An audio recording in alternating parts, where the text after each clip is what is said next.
পাখি আকাশ করে hello everyone, তোমরা সবাই কেমন আছো? আমি তো খুব ভালো আছি। আজকে সকালবেলা ঘুম থেকে ওঠার পরই আমি ভিডিও স্টার্ট করেছি। আজকে সকালবেলা ছিল আমার পড়ানো, মানে আমার বাড়িতে যে স্টুডেন্টগুলো পড়তে আসে তাদেরকে আমি পড়াচ্ছিলাম। তাদেরকে পড়ানো শেষ হওয়ার পরই আমি ভিডিওটা স্টার্ট করি। আজকে সকাল থেকে আমি কিচ্ছু খাওয়া দাওয়া করিনি, ব্রাশ করেছি অনেক দেরি করে বলতে দেরি হয়ে গেছে। আজকে এতটা দেরি করে আমি কখনোই ব্রাশ করি না বা খাওয়া দাওয়া করি না, তো আজকে অনেকটাই লেট হয়ে গেছিলো। তারপর ব্রাশ করে খাওয়া দাওয়া করে আমি পড়াতে বসেছিলাম।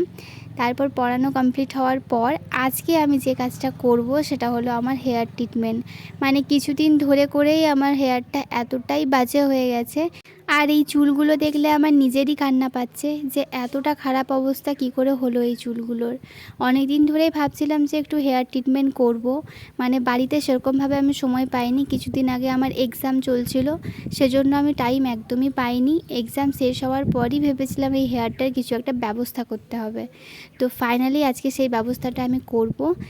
আর এই যে তোমরা ফুলের গাছটা দেখতে পাচ্ছ, এই গাছের পাতা এবং ফুল দিয়ে করেও কিন্তু আমি এক ধরনের তেল বানিয়েছিলাম।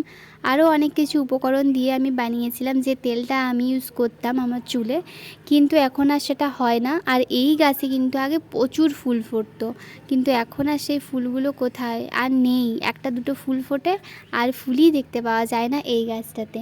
জবা ফুল আর জবা পাতা দিয়ে আমি যে তেলটা ইউজ করতাম সেটা কিন্তু খুব উপকারী ছিল, আর আমার চুলটা কিন্তু খুব ভালো হয়ে গিয়েছিল।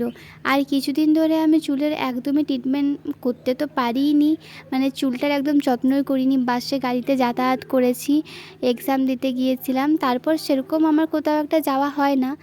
তারপরেও আমার চুলটা খুব নষ্ট হয়ে গেছিলো। আর দেখো আমি একদম ড্রেস চেঞ্জ করে চলে এসেছি, কারণ এই ড্রেসটা পরে করেই আমি চুলের আজকে ট্রিটমেন্টটা শুরু করব আর কি। মানে চুলের মধ্যে যা যা লাগাবো যাতে আমার এই ড্রেসটার ওপর দিয়েই যায়, অন্যান্য ড্রেস পরলে কালার একদম নষ্ট হয়ে যাবে। আর হেয়ারটা দেখে বুঝতে পারছো কতটা ড্যামেজ হয়ে গেছে, মানে সেই জন্য আজকে চুলটাকে খুব ভালোভাবে আমাকে ঠিকঠাক করতে হবে। আর একটা কথা তোমাদেরকে আমি জানিয়ে রাখি, আমি কিন্তু কখনোই আমার স্কিন কেয়ার আর হেয়ার কেয়ারের জন্য আমি কখনো কোনো দিনই পার্লারে যাই না। আমি যা কিছু করি বাড়িতেই।